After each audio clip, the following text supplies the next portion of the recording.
যে বাংলাদেশৰ মানুহ এটাই RSS কৰি আহিব RSS কৰি আহি 2024 চনৰ 31 ডিচেম্বৰত আহিলে তাৰ কাৰণে পাছপৰ্টো নালাগে কৈছে যে না পাছপৰ্ট সাৰ্টিফিকেট একো থাকিব নালাগে মানুহটো আহিলে হ'ল যেনেকৈ আহিলে মানুহজন আহিলে তেওঁ RSS কৰিব আৰু RSS কৰি তেওঁ ইলেকশ্যনত উঠাৰ অধিকাৰ লাভ কৰিব তেওঁ চাকৰি কৰাৰ অধিকাৰ লাভ কৰিব তেওঁ ব্যৱসায় কৰাৰ অধিকাৰ লাভ কৰিব তেওঁ নাগৰিকত্ব লাভ কৰিব তেওঁ ইলেকশ্যনত উঠাৰ মানে প্ৰতিনিধি হিচাপে নিৰ্বাচিত হোৱাৰ অধিকাৰ লাভ কৰিব লগে লগে 24 চনত অহা মানুহজনে যেতিয়া ইয়াত ইলেকশ্যন উঠিব আৰু RSSৰ সুবাদত তেওঁ নিজে 1 মিনিটৰ ভিতৰত মুখ্যমন্ত্ৰী হৈ যাব পাৰিব এই হিন্দুত্ববাদীহঁতৰ 1 মিনিটৰ ভিতৰত মানে আপোনাৰ হেৰি হৈ যাব পাৰিব সেইকাৰণে আমি বাৰম্বাৰ কৈছোঁ যে যদি সঁচাকৈ বিজেপি RSSে সঁচাকৈ যদি ভাবে যে নহয় তেওঁলোকে এই কামটো মানে অসমীয়া জাতিৰ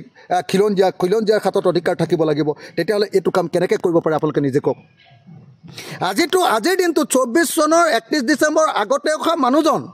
31 ডিচেম্বৰলৈকে অহা মানুহজনে অসমত এতিয়া মুখ্যমন্ত্ৰী হোৱাৰ অধিকাৰ লাভ কৰিলে আইনখনতো পূৰা লিখি থোৱা আছে যে তাত নাগৰিকত্ব লাভ কৰিব তেওঁলোকে ইলেকশ্যনতো তাৰ অধিকাৰ লাভ কৰিব তেওঁলোকে চাকৰি কৰিব পাৰিব তেওঁলোকে বিজনেছ কৰিব পাৰিব তেওঁলোকে মাটি কিনিব পাৰিব তেওঁলোকে যি ইচ্ছা অসমত সকলো নাগৰিকৰ নিচিনা সমান অধিকাৰ লাভ কৰিব যদি সমান অধিকাৰ লাভ কৰে তেতিয়াহ'লে আজিৰ দিনটোত লগে লগে তেওঁলোকে আজিৰ দিনটোত অসমৰ মুখ্যমন্ত্ৰী উপমুখ্যমন্ত্ৰী মন্ত্ৰী হোৱাৰ অধিকাৰ লাভ কৰিব আৰু তেতিয়াহ'লে অসমৰ খিলঞ্জীয়া মানুহৰ কিবা ৰাজনৈতিক অধিকাৰ থাকিবনে ৰাজনৈতিক অধিকাৰ থাকিবনে নাই আপোনালোকে নিজে কওক সেইকাৰণে বাৰম্বাৰ আমি কৈ আছোঁ ৰাইজৰ দলে কৈ আছোঁ যদি সঁচাকৈ ৰাজনৈতিক অধিকাৰ লাগে অসমৰ 6 জনগোষ্ঠীক জনজাতিকৰণ কৰক আৰু অসমক ভাৰতবৰ্ষৰ সংবিধানৰ 371 কৰ অধীনত অসমৰ মাটি আৰু অসমৰ সম্পদৰ ওপৰত অধিকাৰ প্ৰদান কৰি দিয়ক তেতিয়া কি হ'ব ইয়াত অকল জনজাতিসকলেহে মুখ্যমন্ত্ৰী হ'ব পাৰিব আৰু ইয়াৰ মাটি বাহিৰৰ মানুহে আহি কিনিব নোৱাৰিব তেতিয়া আমি অসমীয়া জাতি বাচিব পাৰিম গতিকে মই এই মুহূৰ্তত অতি স্পষ্ট ভাষাৰে আজি কেন্দ্ৰীয় চৰকাৰ বা বিজেপি আৰু RSSক নিন্দা কৰা নহয় এই দলগীতাক আচলতে অসমৰ মাটিত নিষিদ্ধ কৰিব লাগে বুলি মই ভাবোঁ অসমীয়া মানুহে নিষিদ্ধ কৰিব লাগিব এই দলক খেদিব লাগিব নহ'লে অসমীয়া মানুহৰ কেতিয়াও অস্তিত্ব ৰক্ষা নহয় মই এই মুহূৰ্তত সেইকাৰণে প্ৰত্যেকজন অসমীয়া যাৰ বিবেচনা আছে যাৰ মূৰ আছে যাৰ মগজু আছে যাৰ হৃদয় আছে যি অসমীয়াত্ব বুজি পায় অসমীয়া বুলি নিজকে পৰিচয় দিয়ে প্ৰত্যেকজন অসমীয়াক মই ক'ব খোজোঁ যে আহক আমি সকলোৱে মিলি বিজেপি RSSক অসমৰ পৰা খেদোঁ নহ'লে ইহঁতি আমাৰ কণকঠীয়া মাৰিব